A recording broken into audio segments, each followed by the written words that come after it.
Bienvenue à notre émission Le Monde Inconnu. Alors, l'édition dernière, nous avons commencé à traiter du Gong et du Famla. Rappelez-vous l'incident de Mbanga qui a mis le Cameroun tout entier il y a 2 semaines avec la pseudo-revenante. Et c'est fort de ce constat que le professeur Emma Nieglipot, qui est d'ailleurs le concepteur de cette émission, a proposé de nous amener dans les méandres de ce sujet pour éclairer notre lanterne par rapport à cela. Ce soir encore, il est là pour nous conduire vers un autre couloir de ce thème. Et je vais laisser le soin au professeur de nous dire de quel côté il va nous entraîner ce soir. Bonsoir, professeur. Bonsoir. Nous parlons de l'esclavage sous fond ou alors à base de la sorcellerie.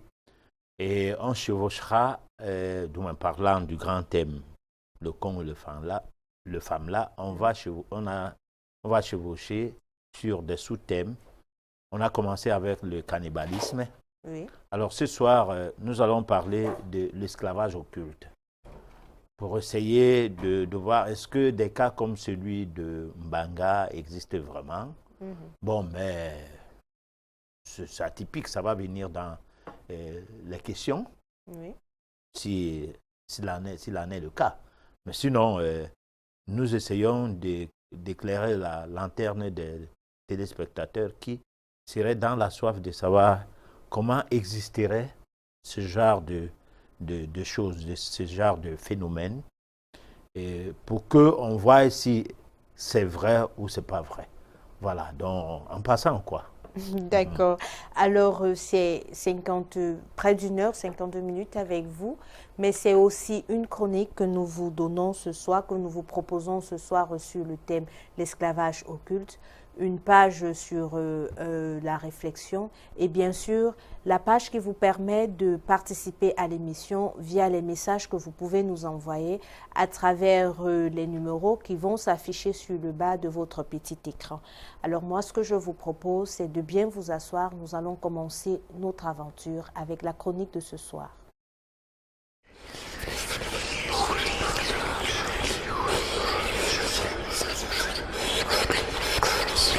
L'esclavage à base de la sorcellerie suite, l'esclavage occulte. Eh bien, deportons-nous sur un phénomène mystérieux occulte qui concerne la domination de l'homme par l'homme. Autrement dit, parlons de l'esclavage occulte. Voyons ce qui se passe lorsqu'il nous revient d'entendre qu'une personne morte et ensevelie par les siens, que cette dernière serait toujours vivante, car aperçue en chair et en os à des endroits précis, sans qu'il ne soit question de s'en saucer. Cela nécessite que l'on y accorde une attention explicative. Toutefois qu'une personne cliniquement décédée et enterrée, mais pourtant mystiquement vivante, et qu'un beau jour, elle réapparaisse au vu et su de tous ceux qui la connaissaient avant son décès, cela relèverait du sensationnel. Malgré la tangibilité d'un tel fait, aussi vrai qu'il soit, on va continuer à croire qu'il s'agit d'un rêve tout simplement ou d'une quelconque intention de vouloir faire croire du n'importe quoi aux gens. Face à une telle situation, c'est tout le monde qui en est pantois ou frappé d'émoi. De tels phénomènes attirent l'attention d'un grand nombre de gens. On est souvent en face des personnes frappées par un genre de disparition étiquetée mort occulte. C'est des pratiques qui aboutissent à un genre de mort qui a finalement été baptisé le con et le famla. Ici, l'homme est placé sur un comptoir commercial occulte où il sera vendu à un prix plus ou moins élevé comme un esclave. Le con ou le famla, essayons d'y aller en décryptage de fond pour voir du point de vue métaphysique ce qu'en est de cette forme d'esclavage occulte. D'abord, disons que l'univers est un assemblage des mondes connus et inconnus, inférieurs ou supérieurs. Certainement, il y a un aspect cosmogonique qui permet d'étudier les rapports entre le macrocosme de manière globale et ses fragments qui sont ces divisions parcellaires à part et à part entière. Derrière ces fragments, on trouve ce qui réjouit l'homme en tant qu'entité, car il est un microcosme. Il fait partie de cet ensemble en un tout indivisible. C'est ce qui forme les méandres de son patrimoine occulte, car étant donné que depuis lors, l'homme est issu d'un sous-ensemble, celui de 3 mondes. Ces mondes sont eux aussi indivisibles et s'entrelacent pour former un tout en nous. Tout cela, en tant que vibration, baigne nos différents corps et forme un véritable logis des mystères de la vie en nous. C'est parce qu'il y a des mondes en de dimensions supérieures et inférieures qu'il existe l'universalité cosmique. Quant à ce qui concerne l'être vivant, il nous est arrivé, faute de connaissance de ce que sommes-nous, de nous retrouver sous l'influence des vibrations électromagnétiques d'une ampleur fortement négative, causée par la déformation dont nous en sommes sujets depuis la naissance jusqu'à ce jour. Tout prend base sur la détérioration de notre libre arbitre causée par tout ce qui est prévalu sur nous de l'enfance jusqu'aujourd'hui et qui nous est assujetti. Il s'agit de notre environnement parental, familial ou de l'éducation de base reçue venant de nulle part, ou encore le type de scolarisation, facteur du formatage de notre cerveau en quelque sorte. Cela fait que nous nous focalisons sur la sphère qui nous influe et qui, par amoindrissement spirituel de notre être intérieur, va créer au plus profond de nous un monde qui ne rime à rien, qui ruine notre vie. Résultat, nous perdons le contrôle de notre être et dépendons de tout sauf de nous-mêmes. Notre être intérieur n'étant jamais sous notre contrôle, cela nous expose et par ricochet nous rend les proies des cannibalismes, sans oublier ce que nous représentons pour ceux marchands des esclaves occultes et mystiques de tous bords. L'esclavage mystique peut s'opérer sous n'importe quelle forme. Mais l'étude de l'anatomie occulte du corps de l'homme, corps physique doublé éthérique corps astral, nous permet de savoir que les différentes parties de notre être sont évidemment concernées par des pratiques occultes de tout genre, touchant même le corps mental et le corps astral. La raison est que nous nous alourdissons de la paresse, de l'arrogance, de la cupidité, etc. Un aspect des choses qui nous abîme profondément par injonction des vibrations électromagnétiques et aussi de ce que nous appelons le modernisme, lequel fait effet de dépravation, de débauche, etc. Il plonge notre existence dans une éternelle perturbation occulte, provoquant en nous des troubles physiques. Notre cerveau en sera affecté par transcription de faux concepts qui vont finir par surcharger nos pensées. En fin de compte, notre être intérieur, voire notre âme, en sera à jamais affecté. Sur votre plateau du monde inconnu. Alors, professeur, la dernière édition, vous nous parlez du cannibalisme occulte en nous disant qu'il s'agissait en fait des personnes qui se nourrissaient de la chair humaine de façon subtile. Alors, aujourd'hui, vous nous parlez de l'esclavage occulte. C'est quoi l'esclavage occulte? Alors, l'esclavage occulte est différent du cannibalisme parce que ici, on va se servir de gens pour qu'ils travaillent. Alors, dans le développement de cette édition, nous n'allons pas aller au-delà du décor que nous plantons pour pouvoir aboutir à ce que c'est que le con et le femme là. Mais disons d'entrée de jeu quand même que les gens utilisent d'autres gens et prétendument morts. À la base, on les enterre, tout le monde voit, tout le monde est convaincu que c'est un deuil, on a assisté à un deuil. Pendant ce temps, la personne va se mettre au service d'un nouveau maître, d'un quelconque maître, bien évidemment, parce qu'on ne peut pas dire un nouveau maître. Pourquoi? Parce que cette personne de son vivant n'avait pas un maître en tant que tel, sauf s'il travaillait dans une quelconque entreprise. Mais là, c'est du classique, c'est tout le monde qui travaille et tout le monde qui voit les gens sortir le matin de chez eux pour aller au travail et tout. Ça pose aucun problème, c'est pas de c'est pas de ça que nous parlons. Nous parlons du genre de travailleurs qui, en fait, où ce qu'ils se trouvent après les décès, ne se reconnaissent plus venant de l'autre côté. C'est-à-dire que l'objet de leur décès est ignoré par eux. Les gens avec qui ils étaient ignorent qu'ils sont encore en vie. C'est de ça qu'il est question dans ce que nous avons programmé en cette chronique lorsque nous parlons de l'esclavage occulte. Donc, c'est des esclaves en fait et qui sont nourris, logés, mais qui ne sont pas très physiques, très palpables pour le commun des mortels surtout, qu'ils ne sont plus récupérés, du moins ne sont pas concernés par les zones auxquelles ils vivaient avant. Alors c'est là où il peut arriver des circonstances ou des situations où on se retrouve dans ces zones et on est reconnu par les siens. Bon, donc ces choses-là existent, c'est pas de la rêverie ou bien c'est pas des histoires à raconter. D'accord. Voilà. Alors, la transition, comment se passe la transition entre le décès, c'est-à-dire vous êtes enterré, et maintenant l'arrivée vers le nouveau patron? Alors, la transition, c'est que c'est comme une hallucination. On a l'impression que vous êtes mort, mais cette impression est tellement réelle que on vous met dans un cercueil et on vous enterre.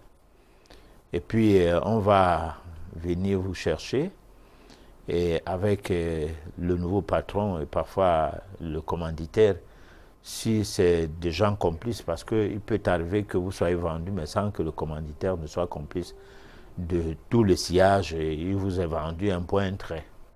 Bon, quand on va aborder l'aspect con ou femme là, on va bien situer le débat sur la chose, comment elle se passe exactement, peut-être avec des points d'appui, mais sauf que ce soir, nous essayons de mettre l'accent sur qu'est-ce qui peut faire qu'il y ait ces esclaves-là. Bon, peut-être que il y a un manquement pour certains d'entre nous qui permet à ce que une grande porte s'ouvre en nous, c'est-à-dire notre être intérieur n'est plus à l'abri. Et puis là, on peut en faire de vous un esclave, tout comme on peut en faire de vous une proie à consommer, dans le cadre du cannibalisme occulte, tel que nous le disions lors de la dernière émission de mardi dernier. Alors, mais où est-ce qu'on recrute les marchands, entre guillemets, de ces esclaves occultes qui sont des hommes comme eux? Ben, c'est des marchands comme au temps de la colonisation, du moins de l'esclavage, qui était physique et qui a permis la mise en place de l'Amérique comme un continent fort et respectable aujourd'hui. Et aussi qui a, parce qu'il y a eu deux sortes d'esclavage pour nous, les Noirs. On a été transatlantique, donc esclaves de l'autre côté de l'Atlantique, et nous avons été aussi esclaves chez les Arabes à un moment donné. Alors c'est pour cette raison que nous avons deux religions qui sont prévalentes pour nous, parce que ayant été esclaves des Occidentaux, le christianisme nous a pris, et parce que ayant été esclaves chez les Arabes, l'islam nous a accueillis. Et aujourd'hui, nous sommes le produit dans l'ensemble de cet esclavage, de par notre comportement, nous sommes restés des esclaves. C'est-à-dire, de par notre comportement, nous sommes restés des esclaves. Mais là, il y a des mécanismes occultes parce que il y a deux façons de fonctionner. L'esclavage, au départ, lorsque les Européens viennent en Afrique, ils viennent avec une préparation occulte. Et c'est ce qui fait qu'ils se préparent à ce que nos fétiches ne les empêchent pas de faire ce qu'ils veulent faire sur nous.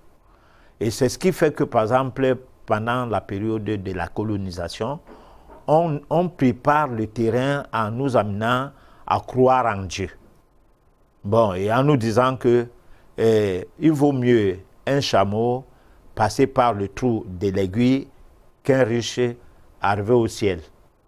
Donc, heureux les pauvres, car le royaume des cieux est à eux. Alors, moi, je chantais ça à l'église, parce que j'étais catholique quand même à cette époque. Et on chantait ça, et que ceux qui aiment la pauvreté aiment Dieu, et Dieu est pour les pauvres. Aujourd'hui, on dit que l'Afrique est pauvre. Bon, ça ne gêne plus. Alors, donc, on a préparé le terrain sur le plan occulte. Et cette fois-là, ce n'était pas l'esclavage d'occulte des gens qui vont mourir et se retrouver ailleurs. Non. Parce que ce que nous parlons ici, il est question de gens qui sont morts au vu et au su de tout le monde, ensevelis normalement avec des cérémonies funèbres et tout, et qui, quelque part, continuent à vivre ailleurs. Alors, ça a existé et ça existe toujours. Ça existe toujours. Voilà. Professeur, moi, je voudrais savoir, est-ce que le marchand des esclaves, est-ce que celui-là qui prend un homme pour aller travailler, je ne sais où, c'est un monsieur tout le monde, quelqu'un qui est connu de tout le monde, ou alors ce sont des personnes, qu'est-ce que je vais utiliser comme terme? Sorciers? Oui, des personnes qui sont un peu comme des vivant dans une caverne très, très seules, très solitaires, ou alors ce sont des personnes de tous les jours, des personnes que tout le monde connaît, que tout le monde côtoie. Alors, il y a des gens qui sont dans des confréries. C'est ce que on peut dire des praticiens du Kong ou du Famla. C'est des gens qui sont dans des confréries. Mais il y a aussi des personnes ordinaires qui peuvent vendre soit leurs enfants, soit leurs femmes. Tout dépend. Ce n'est pas un problème de faire partie d'une confrérie. Alors, mais ça veut dire que deux fois, on peut t'entraîner à faire ces choses, quand bien même cela n'intéresse pas forcément ta ligne de vie, mais par le fait d'entraînement, c'est comme quelqu'un qui commence à de l'alcool et qui en fait, il n'était pas intéressé au départ, mais le fait d'être en groupe avec des amis, va se retrouver en train de boire l'alcool. Donc, le recrutement se fait pour les gens ordinaires. C'est-à-dire, j'entends par des gens ordinaires, des gens qui ont une vie classique, qui ne sont pas des sorciers. C'est eux qui sont recrutés dans le milieu de marchands, des esclaves mystiques, mystico-occultes ou quoi. Alors, mais maintenant, il y a des gens qui sont des partenaires de... on ne peut pas dire une confrérie, peut-être le mot n'est pas valable, mais d'une association, voilà, ou d'une société de marchands d'esclaves occultes. Bon, là, peut-être que ceux-là, c'est eux qui organisent donc le recrutement des gens qui sont intéressés, surtout par le bien matériel. Parce que si vous trouvez qu'on a arnaqué quelqu'un, c'est que soit il avait des problèmes d'argent au moment précis et le féman ou l'arnaqueur a trouvé en lui une proie facile, soit il est avide d'argent. Bon, donc si on vient, on vous présente, on vous miroite le bonheur sur le plan matériel à travers, je sais pas moi quoi, l'échange de ta main, de ton œil, d'une partie de ton corps, de ton enfant, de ta femme et tout. Bon, des membres de ta famille, de quelqu'un dont tu as l'emprise sur lui, moyennant suffisamment d'argent, ça peut t'étenter. Et si ça t'étente, ça va. Parce que je me souviens, à Suite FM, il y a là 3 ans ou 4 ans, j'avais essayé d'expliquer aux gens comment ça se passait le Famla au temps colonial. Ici à Douala, le Famla des Blancs, comment on prenait les parties du corps et tout. Mais j'ai eu beaucoup de visiteurs qui voulaient vendre les parties du corps en me demandant de les amener à cet endroit. Mais professeur, puisqu'on en parle, tout à l'heure nous avions dit que il s'agissait en fait de vous retrouver, je vais dire, en plein travail chez quelqu'un d'autre. Mais maintenant, quand vous allez donc donner une partie de votre corps, à quoi est-ce que cela va servir? Est-ce qu'un bras peut travailler ou alors il y a autre chose? On greffe ça sur des accidentés qui travaillent dans un champ, dans une usine et qui ont perdu soit l'œil, soit le bras. Ah d'accord. Donc c'est plus facile de greffer ça de cette manière, du moins, lorsque l'on est à ces niveaux de déportation occulte, que de le faire dans un hôpital. Parce que dans un hôpital, on ne peut pas télécharger un membre pour une personne malade à l'hôpital. Par contre, ici, lorsque vous dites que, bon, ok, prenez mon œil, vous me donnez peut-être 10 millions de francs ou bien 40 millions de francs. Bon, on prend ton œil comment? Mais ce n'est pas tout de suite. On ne t'arrache pas l'œil. Tu perçois de l'argent, tu sors avec tout ton corps normal et tu commences à te balader. Bon, comme ça, paf, tu tombes d'un moto et allez, ton œil n'est plus là. Hein? Tu te retrouves à l'hôpital normalement, mais tu as perdu l'œil. On fait toujours l'effort de maquiller les choses de telle sorte que ce soit réel dans notre monde, quoi. Oui, mais de toute façon, tu perds l'œil. Tu peux perdre l'œil soit au cours d'un accident, soit tu commences à frotter l'œil et puis finalement, tu ne vois plus de cet œil-là. Alors, donc ça dépend. Si l'œil était arraché chez l'esclave occulte de l'autre côté, tu vas perdre l'œil que ça sera arraché au goudron suite à une chute de moto ou c'est pas un accident de voiture et c'est seulement l'œil qui quitte. Voilà. Alors, professeur, est-ce qu'il y a la possibilité, parce que tout à l'heure vous aviez dit que des personnes se retrouvent souvent esclaves occultes et ils se retrouvent dans des zones où leurs familles les reconnaissent. Maintenant, en ce qui concerne l'œil, parce que je suppose que si la famille te reconnaît, il y a une possibilité de faire revenir sa personne au sein de la famille.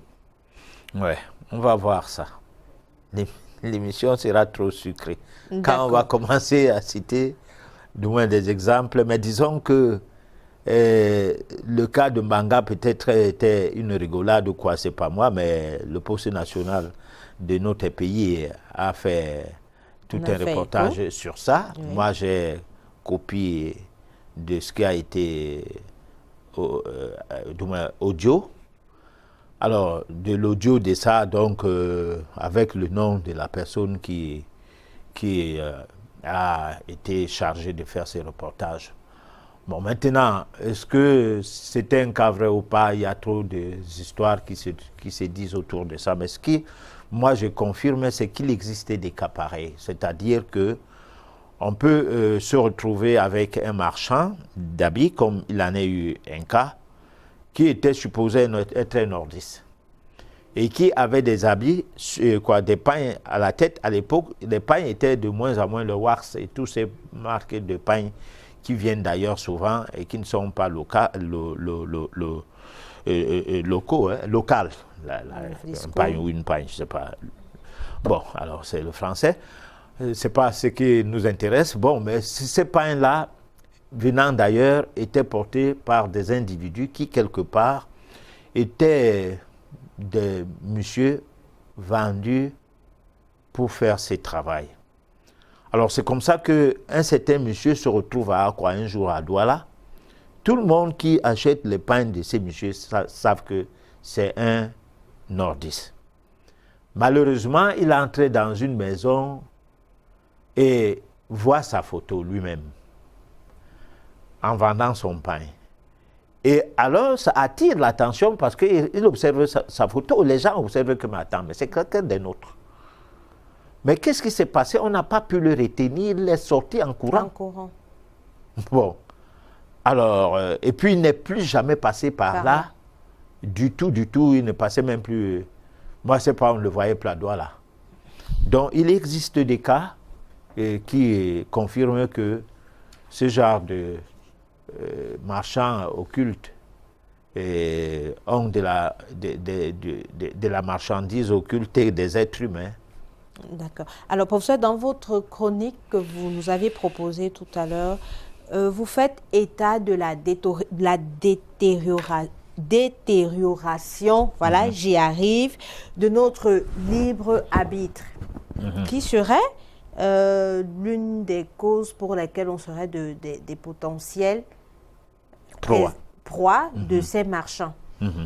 Alors, moi, j'aimerais qu'on revienne là-dessus parce que dans une de nos éditions, on a pris la peine de nous faire comprendre que le libre arbitre, en fait, n'existait pas en quelque sorte. On prend juste conscience de quelque chose et on décide de vivre conséquemment.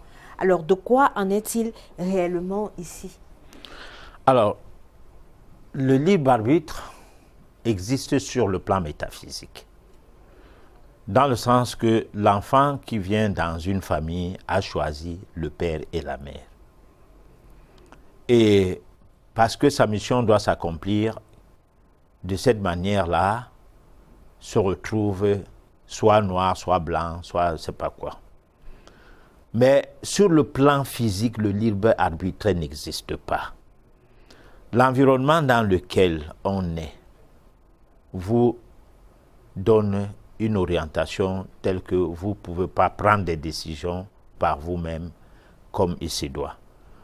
Prenons par exemple un noir qui pour se faire prévaloir, il va dire je vis comme un blanc, je mange comme un blanc, je dors comme un blanc, je bois comme un blanc, je suis blanc.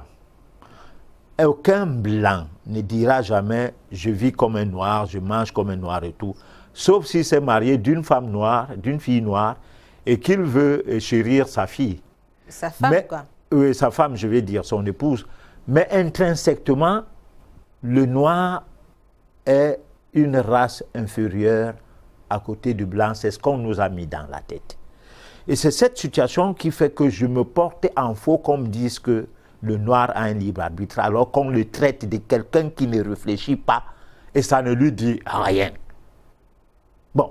Quelqu'un, il était à l'école, il a tous les diplômes du monde, mais quelqu'un d'autre qui n'était pas à l'école, parce que d'une certaine couleur de peau, respecté par, du moins, qu'il est assujetti, ses parents l'est assujetti lui aussi, il se courbe pour saluer sa genou même.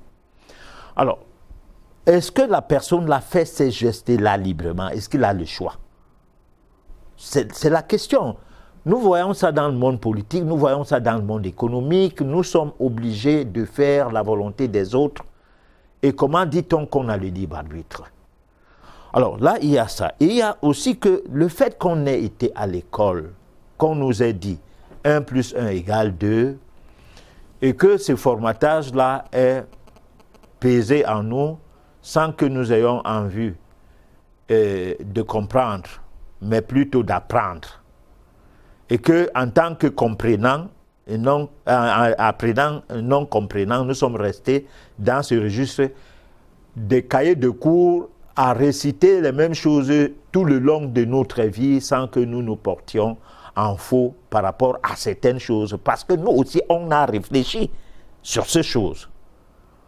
On aura donc l'alphabet français de 26 lettres. Et quand tu vas dire C, c'est dit fait quoi?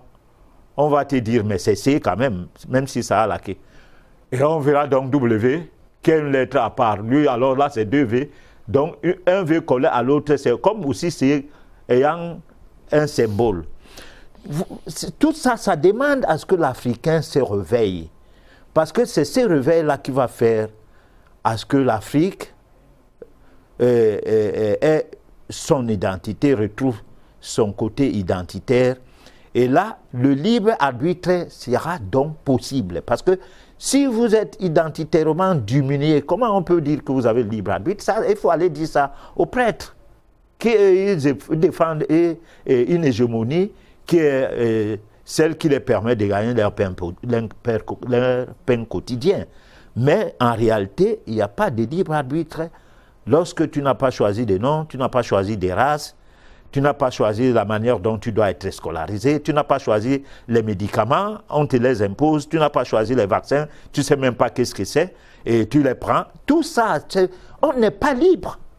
Que ce soit en Europe, que ce soit partout, les gens sont sous les forces le courant des forces dominatrices qui fait en sorte que, n'en déplaise à ce que tu veux décider de faire, tu vas faire ce que la loi décide de faire. Et métaphysiquement parlant, vous nous aviez tout à l'heure qu'en métaphysique, l'homme a un libre arbitre.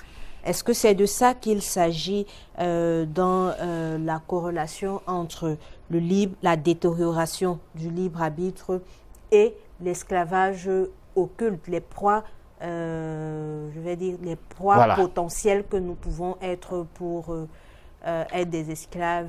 Bonne question. Bonne question, pourquoi? Parce que au moment où je suis assis là, je sais déjà que il existait des lois. Tu es dans un pays, tu dois respecter ces lois. Bon, si on dit que tu ris trop en public, tu es terroriste. Ne ris plus trop en public. Pour ne pas être... Oui, parce que toi, tu ris trop. Pourquoi? La loi interdit. Ne ris pas trop. Alors, mais sauf que cette brimade ou cette méthodologie ne fonctionne pas lorsque on a découvert le sens des responsabilités qui est le vôtre. Alors, c'est à partir de là que nous parlons du fait qu'en métaphysique, entre Dieu et l'homme, il n'existe pas d'intermédiaire. Et que le but de la métaphysique, c'est de nous affranchir, de nous permettre de s'identifier comme des entités à part avant que nous ne soyons à part entière. Résultat, tu dois chercher à savoir pourquoi tu es entré dans une famille, pourquoi tu t'es retrouvé dans un pays, quelle est ta mission. Alors, là, tu commences à aller vers le libre arbitre qui est le tien. C'est-à-dire que sur le plan métaphysique, on a le devoir et l'obligation de se donner une identité afin d'être un homme affranchi. Qu'on ne soit pas des bénis, oui, qu'on ne soit pas des rebelles non plus, mais qu'on sache qu'est-ce qu'on est né pour faire. Quelle est sa vocation? Quels sont ses dons? Comment utiliser sa vocation? Comment être nécessaire pour la collectivité? Parce que tu reconnais ta vocation et tes dons. Alors, à partir de là, même les pourvoyeurs de loi te respectent. Parce qu'eux, ils sont hors la loi. Alors, ils comptent aussi des gens qui les apportent du jus pour le bon fonctionnement de leur société, comme des hors la loi. Quand on veut te toucher, on dit non, ne touchez pas celui-là. Il fait partie des protégés.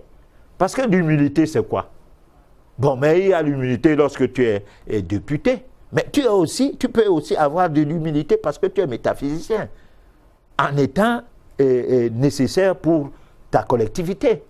Et tu ne le comprendras jamais et tu ne seras jamais libre. Tu le comprendras, tu deviendras un homme affranchi.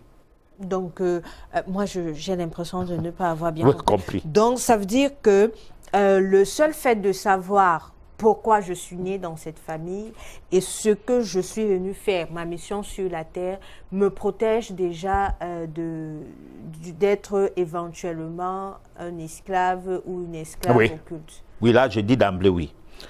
Bon, écoutez, même dans un film, disons que ce n'est pas un fait vrai, il y a un certain M. Kunta Kinte qui refusait le nom qu'on lui donnait, Toby.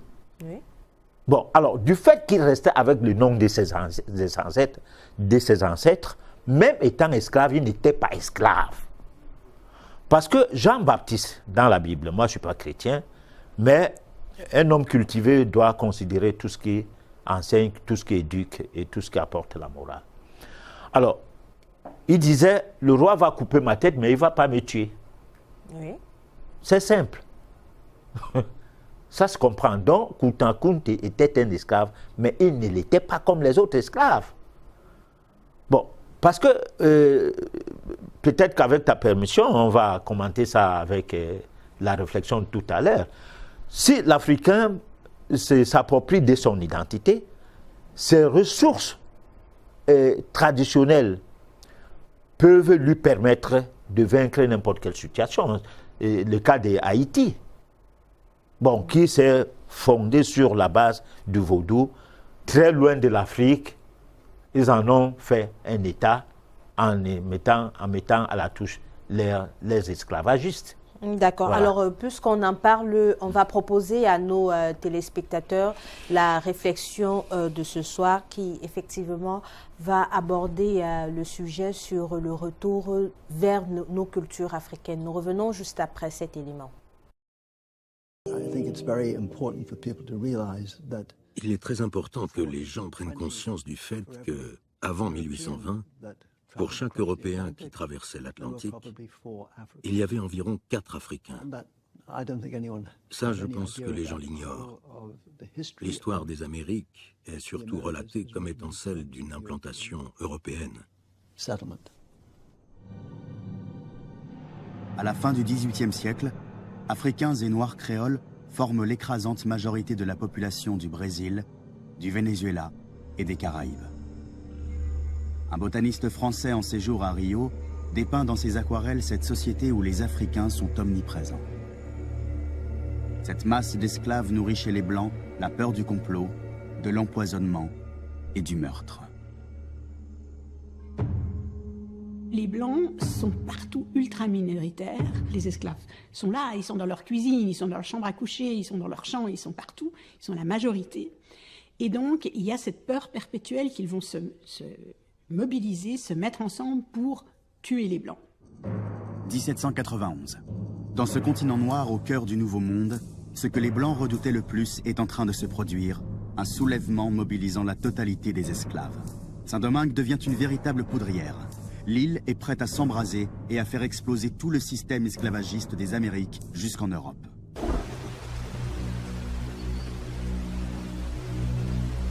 Comme un conte murmuré à la tombée du jour, le récit de cette première nuit d'insurrection s'ouvre par le grondement d'un cyclone.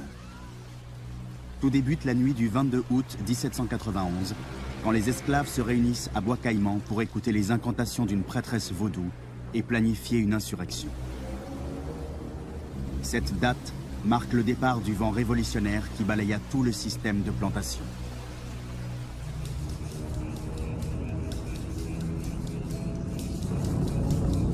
Dieu qui a créé la terre, qui a créé le soleil, qui nous donne la lumière.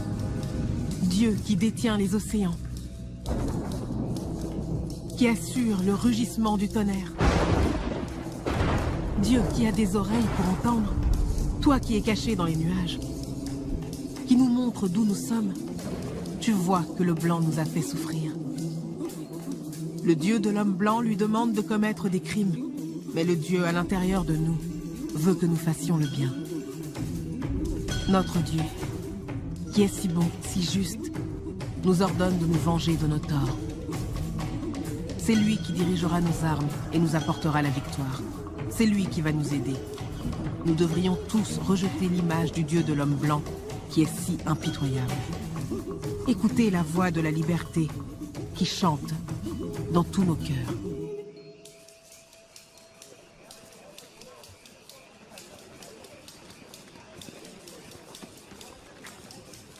La cérémonie du Bois-Caïman fait appel aux divinités ancestrales africaines. Il faut dire que le vaudou a été présent dans toutes les phases de contestation du système colonial esclavagiste. Et donc, c'est le vaudou, c'est la religion vaudou qui va en quelque sorte réunir l'ensemble de ces esclaves. Cette gravure a été réalisée à l'époque où Toussaint Louverture s'est emparé de l'île tout entière. Pour moi, elle traduit la peur des Blancs face au soulèvement des Noirs.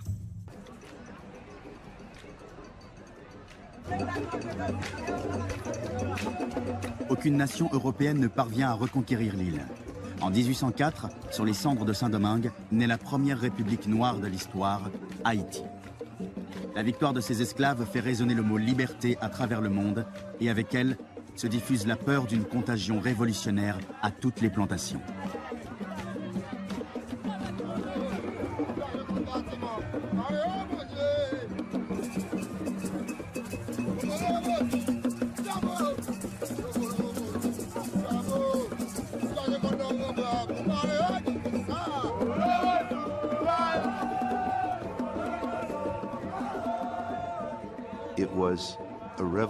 Cette révolution menée par les esclaves a eu des répercussions historiques mondiales.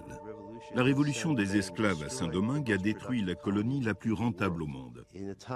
À une époque de croissance démographique et d'augmentation de la demande de marchandises, la moitié de la production mondiale a été retirée du marché à cause de la révolution haïtienne. On assiste donc simultanément à une expansion et à un énorme déficit des sources d'approvisionnement. Cela a totalement reconfiguré l'économie atlantique. Merci d'avoir suivi la réflexion de tout à l'heure. N'oubliez surtout pas que vous pouvez nous envoyer vos messages à travers les numéros qui s'affichent sur le bas de votre petit écran. Alors, professeur, tout à l'heure, on s'est rendu compte que, en fait, Haïti est la première colonie noire, si je peux dire ainsi, à avoir bravé l'homme blanc qui était le colon. Donc, et tout à l'heure, avant la réflexion, vous étiez en train de nous faire comprendre qu'il faut que nous comprenions qu'il est nécessaire de savoir ce pourquoi nous sommes venus sur Terre pour pouvoir être je vais dire, à l'abri de certaines situations telles que l'esclavage occulte. Alors, actuellement, parce que ça, c'est ce qui s'est passé à Haïti. Bon, maintenant, actuellement, nous sommes dans un contexte où il n'y a pas eu ce qui s'est passé à Haïti. Qu'est-ce qu'on doit faire concrètement pour pouvoir arriver peut-être comme les esclaves haïtiens qui ont pu se détacher de la colonisation, entre guillemets? Donc, vous avez vu qu'un Malien, pour avoir sauvé un petit blanc l'autre jour, a obtenu la nationalité très rapidement, alors qu'il est là depuis 6 mois, il part au terre. Et puis il va travailler et il sera français. Alors, nous payons fort le prix de notre, comment on peut dire, personnalisation. C'est-à-dire pour que nous soyons des gens, ça coûte trop cher pour nous, à nous. Alors, pourquoi les gens émigrent? Il y a plein de situations. On ne parlait que peut-être de la pauvreté de l'Afrique, mais ce n'est pas de la question de la pauvreté. Nous avons des systèmes mis en place qui ne concernaient pas l'Afrique. Nous sommes une société communautaire. Nous vivons dans des familles où quand tu manges, tu penses à ton frère. Bon, tu essayes, tu travailles seul dans une famille, c'est tous tes frères, toutes tes sœurs, que tu portes, et c'est tout le monde, ta maman, même ton père qui est retraité, que tu portes sur ton dos, et sans qu'on ait de maison de retraite, des crèches pour les enfants et tout, on est là tous. Alors c'est dans ces modèles qu'on extrapole et on vient nous dire que il faut la démocratie, qui est un modèle individualiste. Bon, une voix, un individu.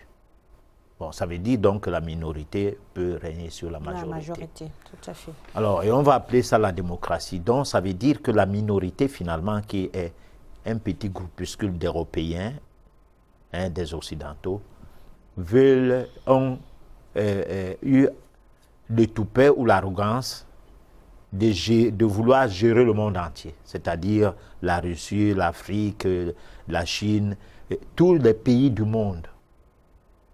Un petit groupe de gens, et tout ça, ça se passe dans leur tête. Alors, et les gens ne se posent pas les questions que, mais, attends, mais c'est seulement eux que Dieu a créés, ou nous aussi nous sommes créés. Alors, si on dit que Dieu a créé des gens et leur a donné des privilèges, à impérialiser les autres, à marcher sur les autres et tout, et c'est ces gens-là qui nous enseignent Dieu, c'est ces gens-là qui nous donnent la morale, qui nous donnent des leçons, mais qui ne sont pas des modèles de société, parce que quand ça les arrive, ils disent ne faites pas les enfants, ne couchez plus avec vos femmes, couchez entre vous les hommes. Alors on officialise l'homosexualité. D'ici peu, la Bible aura l'homosexualité comme prescription de Dieu. Parce que l'imprimerie, Dieu n'a jamais imprimé un livre.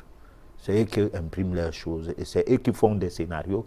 Tu vois un Jésus-Christ dans un film, quelqu'un en train de mourir, mais 5 jours après, tu vois le monsieur, il se balade au quartier. Tu dis, mais attends, tout ce que j'ai vu, qu'est-ce que je voyais en fait? Mais on a mis quelqu'un sur la croix, comment il se balade au quartier? Donc C'est un scénario. La vie sur la Terre, c'est un scénario. Comment nous de faire de ces scénarios, surtout lorsqu'on est africain? Là, je comprends ta question, mais je réponds en disant, il faut aller en métaphysique. Il faut s'initier. Parce qu'aujourd'hui, la seule portée de sortie que nous avons, c'est la culture générale. Nous n'avons pas été à l'école pour réciter les cours, pour avoir les diplômes et faire prévaloir notre intellectualité. Nous avons été à l'école parce que ça nous permet de lire et écrire, de compter. Et à partir de là, on peut se cultiver. Un homme cultivé vaut 1000 intellectuels. Un homme cultivé vaut 1000 intellectuels. Parce que si tu prends un médecin qui a tout fini et que dans son domaine de dilection, disons un diabétologue qui a son bon diabète, qui le ronge là petit à petit et qui escroque les gens à partir des médicaments, qui n'a que le seul repère pour pouvoir gagner sa vie à les prescrire, mais il n'est pas intellectuel celui-là. Il faut qu'il arrive à un moment donné, il dit mais merde, pourquoi je dois mourir du diabète alors que c'est le pancréas qui est malade et que le médicament qu'on me demande de prescrire aux autres ne peut non plus m'aider parce que ça n'agit pas sur le pancréas et pouvoir le faire fonctionner. À partir de là, il devient intellectuel. Quelqu'un qui n'est pas apprenant seulement, mais incomprenant. Quelqu'un qui décide un matin que non, c'est vrai, je suis assis sur une branche et je ne veux pas la scier. Je ne veux pas aller crier haut et fort que je suis dans un milieu d'impasse, mais moi, je ne veux pas mourir du diabète. Il va trouver la solution pour son pancréas et son diabète va foutre le camp. Parce que quand il va mieux soigner son pancréas, qui sera en harmonie avec le foie, les reins. Résultat, son diabète va foutre le camp et puis là maintenant il va commencer la vraie approche du thérapeute qu'il est. Alors c'est de ça qu'il est question. Et là, seuls les initiés arrivent à cette dimension de questionnement, est-ce que ce qu'on m'a dit est vrai? Il faut vérifier. Et puis pour vérifier, il y a plusieurs paramètres. Il y a par exemple la voix intérieure. Dès que tu te poses une question en matière de doute, que je ne suis pas sûr, parce que c'est là que commence la science. Et c'est là que la métaphysique prend effet. Je ne suis pas sûr de ce qu'on me dit là. Tu ne dors pas parce que tu as envie de savoir si ce qu'on t'a dit est vrai. La révélation vient seule. Donc, autrement dit, la métaphysique n'est pas une science occidentale. Ah mais non, c'est une science universelle, c'est seulement les mots. Parce que les gens qui pensent que quand je parle métaphysique, j'ai pris ça d'Aristote ou de, je ne sais pas moi, de qui, Descartes ou quoi. Ils n'étaient pas des métaphysiciens, c'était des philosophes. Hein? Parce que la philosophie est, en fait, ce qu'on appelait avant la métaphysique était la philosophie, certes. Mais aujourd'hui, on ne peut plus parler de la philosophie parce que sur le plan livresque, ça rend téméraire. C'est ça. D'accord. Donc, il y a quelque chose qui revient également dans votre chronique. Vous nous parlez de l'être intérieur qu'il faut pouvoir mettre en avant pour, une fois de plus, être à l'abri des marchands d'hommes. Alors, l'être intérieur, on va revenir en quelque sorte sur ce que c'est et puis comment faire en sorte que cet être intérieur brille de mille feux et nous mette à l'abri de ces situations comme l'esclavage occulte. C'est l'initiation. Parce qu'il faut d'abord savoir qu'est-ce que c'est que l'être intérieur. C'est ce que nous avons essayé de parler, d'expliquer dans l'anatomie occulte du corps humain, c'est-à-dire du corps de l'homme, lorsqu'on parlait des différents corps. Mais ceci est subdivisé en âme, esprit et corps, dont la place de l'âme. Oui. Et l'âme doit devenir le chauffeur de la carcasse qui est le corps physique. Et à partir de là, on peut donc dire que tu as eu de l'emprise sur la carcasse, et là tu es toi-même. Parce que nous sommes que nous lorsque nous avons compris le fonctionnement de notre âme. Parce qu'à partir de cette compréhension, en fait, qui n'est pas une compréhension, mais c'est ce qui est le nous ayant pris la commande du véhicule qu'est le corps physique, c'est à partir de là que nous sommes à l'abri du cannibalisme et des marchands des esclaves occultes. Donc, autrement dit, il faut pouvoir s'initier pour pouvoir Absolument. faire briller son être intérieur. Je pense que l'initiation en vaut la peine pour c'est des personnes qui en ont besoin. Parce qu'il y a des gens qui sont déjà initiés. D'incarnation en incarnation, on a traversé des épreuves, on a atteint un niveau d'initiation qui permet à ce que vous soyez développé. Alors, par exemple, la prise en main de votre libre arbitre aussi peut passer par la refonte de votre personnalité à travers l'étude de votre nom. Savoir que le nom qu'on vous a donné, est-ce que ça vous apporte des chances? Est-ce que ce n'est pas ça qui est à la base de vos déboires, de vos difficultés dans la vie? Il faut tout chercher pour comprendre. Il faut que cela soit quelque chose qu'on veut bien comprendre. On ne peut pas comprendre lorsqu'on sait qu'on sait déjà. Parce que si quelqu'un a sa petite licence ou son petit doctorat, bon, il sait déjà tout. Mais professeur, on a un souci de plus en plus dans nos villages. Nos vieux sont morts parce que le plus souvent, on dit qu'un vieux qui meurt, c'est une bibliothèque qui s'en va. Autrement dit, c'est à travers nos vieux qu'on peut s'initier. Alors, maintenant qu'ils ne sont plus, où est-ce qu'on peut s'initier en dehors Bon, alors je crois que ce que nous faisons à la télé déjà est suffisant pour que les gens comprennent que l'initiation en Afrique reste encore possible. Pour ceux qui ne savent pas où s'initier. Bon, maintenant, ceux qui savent où s'initier, ils peuvent.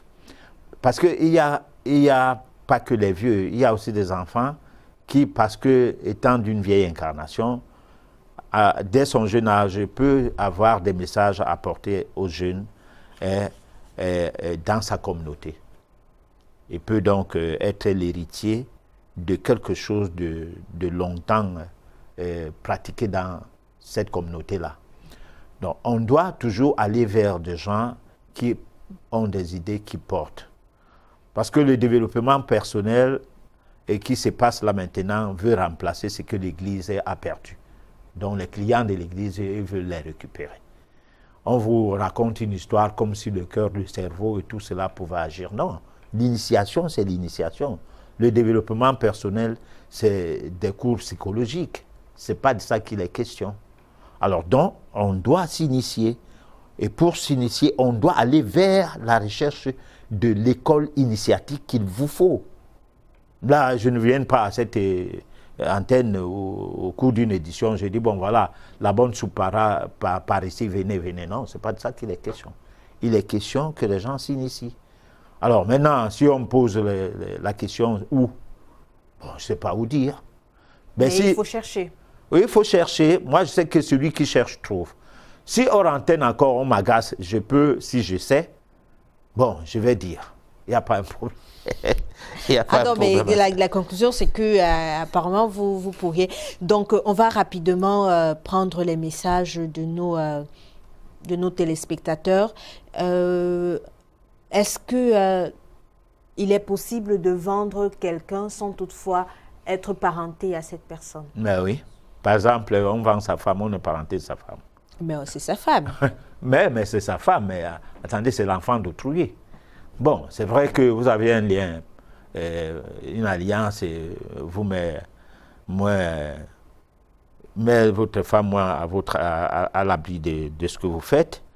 Mais disons qu'on peut aussi, de connivence avec quelqu'un que vous rencontrez dans la vie, être vendu. Voilà, parce que vous êtes entré dans une connivence. C'est ça le recrutement dans les milieux du FAMLA et du CON. Voilà. D'accord. Alors, que pensez-vous du rite des crânes chez le Bamileke? Alors moi, je pense que c'est quelque chose de bien. Alors, mais je vais même dire que c'est ça qu'a développé l'homme Bamileke, pour une raison. Parce que le Bamileke est comme le Béninois. Le jour du dimanche, le matin, il va à l'église. Le soir, il part inspecter ses crânes. Alors, ça doit être comme ça, pour ne pas trop attirer l'attention des gens pour rien.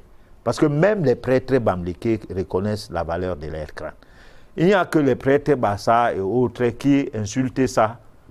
Mais même lui, quand il parlait là, à son tabernacle ou bien à son, c'est pas moi, quoi. Lorsque le soir arrive, il part observer ses crânes tranquillement. Il dit, écoutez, je cherche mon pain quotidien, mais je ne vous oublie pas. Et là, comme ça, tu avances. Parce qu'il ne faut pas que les gens nous racontent des histoires. L'Europe n'a pas de repères. Et ils ont utilisé les idées des religions pour endormir les gens. Entre-temps, l'armée était là. Et puis, l'exploitation de l'homme par l'homme a continué malgré qu'il prêchait l'amour du prochain. C'est pas normal. Alors, professeur Jean-Claude nous demande où est-ce que travaillent les esclaves et si... ils travaillent dans les plantations, dans les champs, ils travaillent dans les usines, ils travaillent partout où on a besoin de la main-d'œuvre. Est-ce qu'ils sont visibles? Ils sont visibles pour ceux qui sont... pour les maîtres. Voilà. Alors, est-ce qu'on peut ramener, je crois qu'on a répondu à cette question, est-ce qu'on peut ramener un esclave? On a dit que c'était possible. Avant qu'on le ramasse dans sa tombe, il faut qu'on veille sur ça. Le jour d'enterrement, personne ne doit dormir. Pour ceux qui ont 4 yeux, ou le 3e est développé, ils doivent aller, ou bien aller assiéger la tombe. Ils vont voir comment on est en train de venir chercher la personne pour l'amener. D'accord. Alors, est-ce qu'on peut communiquer avec un mort de façon physique?